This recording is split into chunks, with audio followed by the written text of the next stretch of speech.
Would you like to know how I survived hell and came out the other side, and how you can too?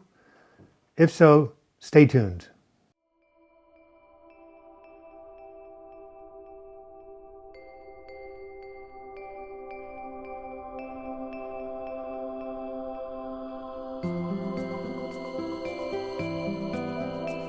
Hello, my name is Douglas Bloch. I'm an author and mental health educator. Welcome to your Depression Recovery channel, where each week we talk about practical tools and coping strategies for healing from depression and anxiety. Well, as it has become a custom on this channel, I need to start with a joke. Some of you have actually started writing me and giving me jokes. I think this was one of them. Anyway, I apologize to anybody out there who might be vegan. I actually don't eat meat myself. I almost censored this joke, but it was clever. So what do you get when you cross a pig with a centipede?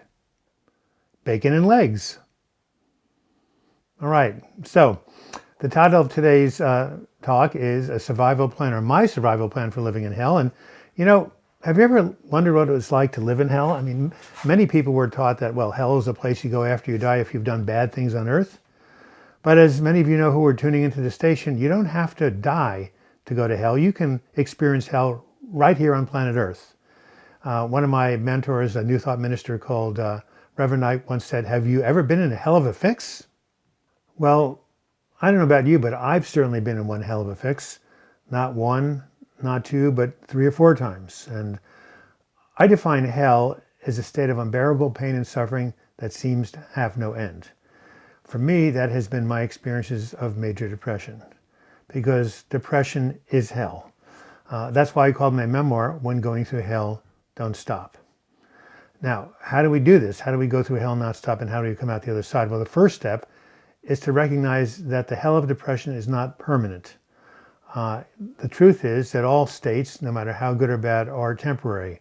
They have a beginning, they have a middle, and they have an end. Everything in the physical world is subject to change.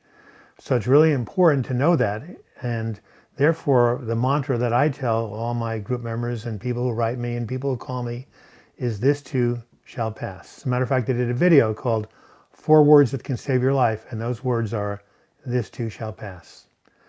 Even though the hell of a depression is impermanent, it doesn't feel that way. I remember distinctly a conversation I had with a minister friend during the episode I write about in my book. He was trying to be very encouraging. He said, "You know, I know you're going to come out of this." I said, "I'm not going to." He said, "How do you know?" I said, "I just know. Hey, you're not inside of me. Every fiber of my being tells me I'm not going to get well. So please." I was actually getting really mad at him. He was pissing me off because he was trying to contradict what I knew to be true inside.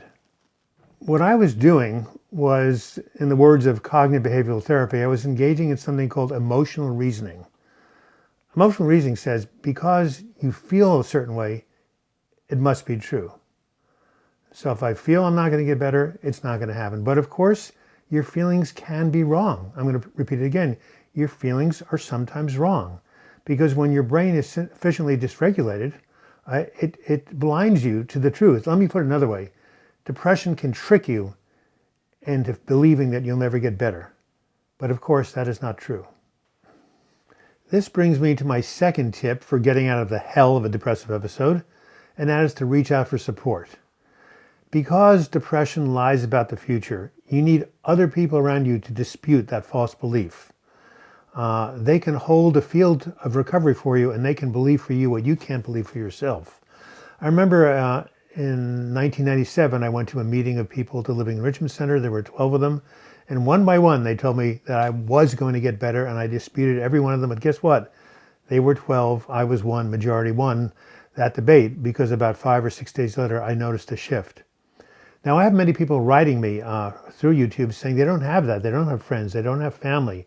They're alone. They're isolated. And my heart goes out to them. But even there are some things you can do. First of all, there are low-cost or sometimes free counseling services available in most cities.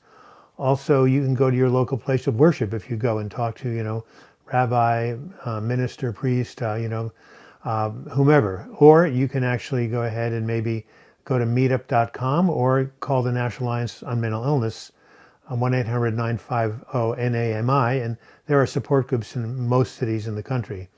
Or if all else fails, you can call Silent Unity, a number I've been giving out forever to people who need support, invisible means of support, prayer.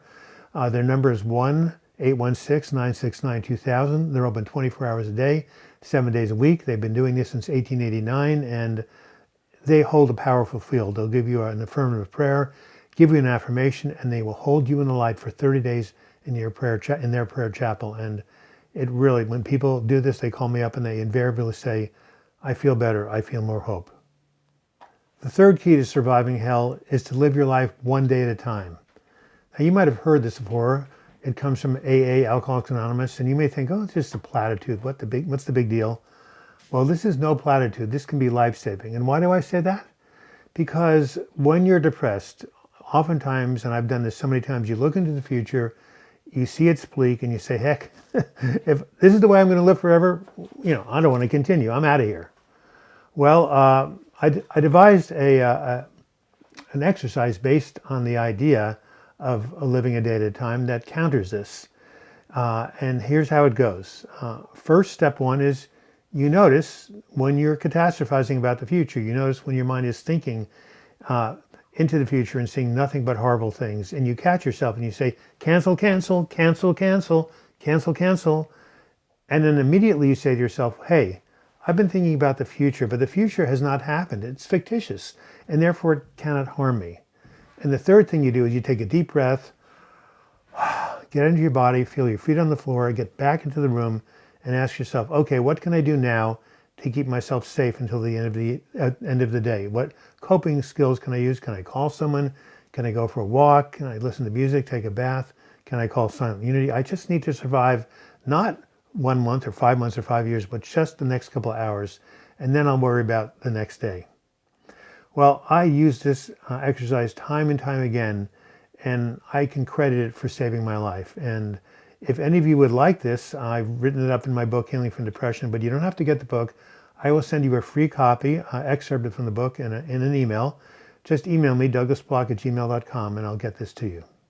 The advantage of living in hell one day at a time is that each day that passes, each day that you survive, you're one step closer to your liberation. This is, of course, because your state isn't permanent. Now, a really good example of this that inspired me tremendously during my episode is a book called Adrift, written by Stephen Callahan. It's a memoir. It tells the story of this guy who was an amazing sailor. He built his own boat. He was traveling maybe around the world, I forget, but he got shipwrecked off the coast of Africa. And his ship was destroyed. All he had was a little dinghy, and he got in that dinghy, and he had some food, and fortunately had something that could convert salt water into regular water, but not very much else. And he was set adrift going west. He calculated that if he could just hang in there, eventually he would hit land, North America, and be rescued. But he didn't know when or how, so he just took it each day. And on the 76th day, he spotted a bunch of seagulls. He knew he was near land, and soon a group of fishermen spotted him, and he was rescued. The same thing happened to me, and the same thing can happen to you if you live one day at a time. So let's say that you agree with this idea. Let's say that you're in depression or anxiety or going through a really tough time. Remember that famous book by Robert Schuller, Tough Times Never Last, but Tough People Do? Kind of thought that was clever. Anyway, you're going through a tough time and you're trying to live a day at a time. So what actually do you do? Well, I devised this 4-step process for living in hell. I called it my brain maintenance program. And I created a little diagram, which you can see on the screen.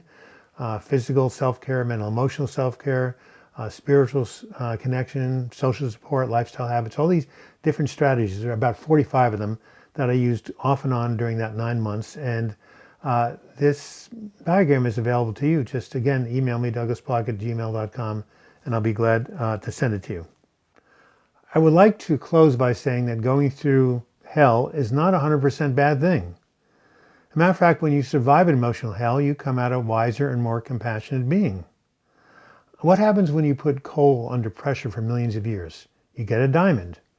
That's why the great teacher Elizabeth Kubler-Ross once said, "We are polished by the windstorms of life."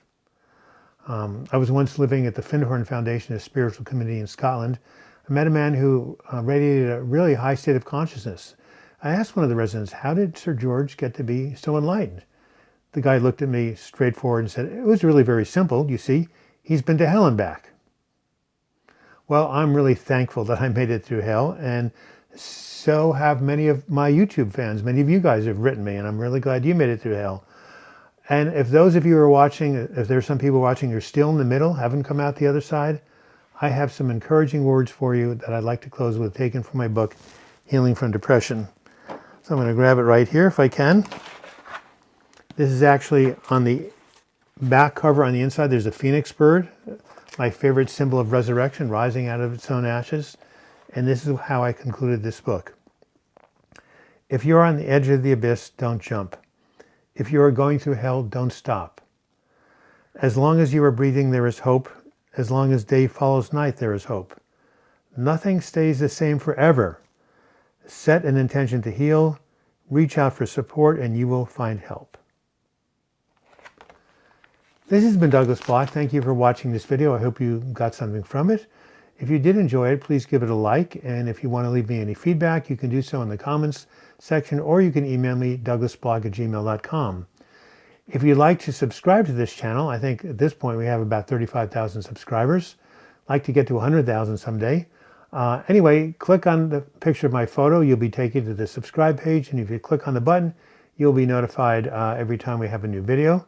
If you wanted to basically support this channel, I have a Patreon page. It's a web crowdfunding page. You'll see a picture of the word Patreon. If you click on that, you'll be taken to that website where for as little as $2 a month, you can become a sustaining member of this channel. And until we meet again, I wish you the best in your mental health recovery. Thank you so much for watching.